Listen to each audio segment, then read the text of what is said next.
Hi, my name is Maggie Fulton, and I will be presenting my findings on my research paper, and my topic was the differences in men's and women's athletics in journalism.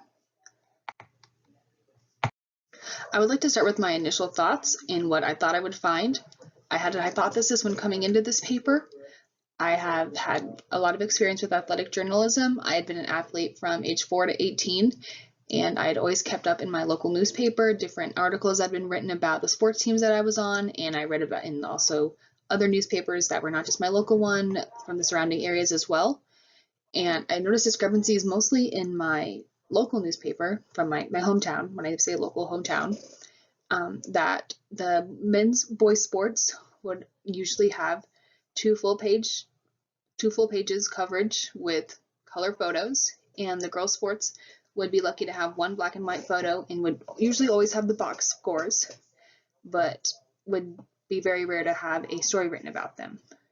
And that always stuck with me, and I always felt that I was unfair.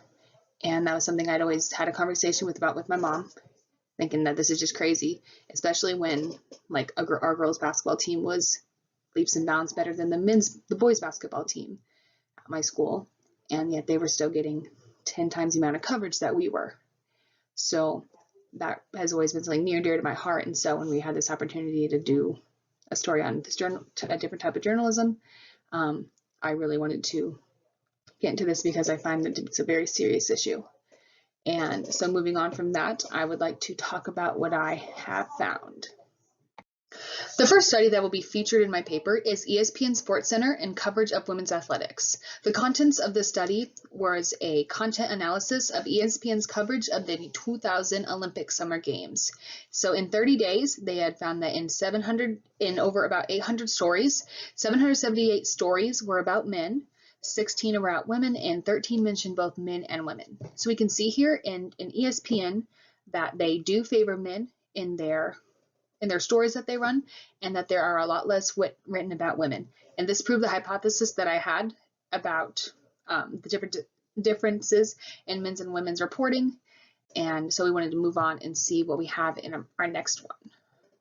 While the study we just talked about focused on the amount of stories, this study focuses on the content of a story. This is an isolated event about a specific team though. So this is not something that is about multiple teams. Again, this is an isolated event. So the title was called A Splendid Effort, Print Media Reporting of England's Women's Performance in the 2009 Cricket World Cup, International Review for the Sociology of Sport. So in 2009, England's women's cricket team won the World Cup. And you would assume that a winner of a World Cup would get positive news coverage, but that did not happen. There was negative coverage of the women's team. Many comments were, I was surprised they even won. I wasn't even paying close attention. Quite a few quotes from a specific news company. And there were quite a few sexist comments as well, as in they were making comments about the women and they're focusing maybe more on their makeup than they were focusing on the game, or caring more about what their hair looked like other than focusing on playing aspects of the game. And so what you would think of is if you're reading a story about the men's winning the World Cup, you wouldn't read a story about men thinking, man, I wonder if his hair gel was going to come out, or if how many hours did he spend styling his hair? You would never read a story about a man talking about his style of his hair. But here we have World Cup winners, and the stories, all they cared about was making fun of the women, saying that they cared about their hair, or, oh, I'm surprised they even won. I fell asleep. I didn't pay attention. So as you can see here, that you would never see this type of content written about if a men's team won, but it seems to be, especially 2009, it was 12 years ago, but it doesn't seem like it'd be something different that'd be written if a women's team won today. And the third study that is going to be featured in my paper was titled Female Athletes Receive Only 4% of Sports Media Coverage, and Adidas wants to change that. This was featured in a Glamour magazine article, and a percentage that was mentioned in here was women's make up 40% of participants in sports, but only receive 4% of the coverage. And what this shows us, what it mentioned farther in the article, was that there are not enough women reporters. To get the coverage that is necessary for women's athletics, we need to make a change in who is writing the stories. And we can see a lot of this being made in when there are other problems. Like say when we have problems with race and you see mostly only white reporters, well then we need to have more diversity in the writing room. Same thing with here in the athletic room. If you don't have enough stories being written about women, you need to get more women in the room. It's just plain, that's what the main synopsis of the other articles that I'd written had found. You need to have more diversity of where you are when you're having issues, having stories, having different diversity in your stories.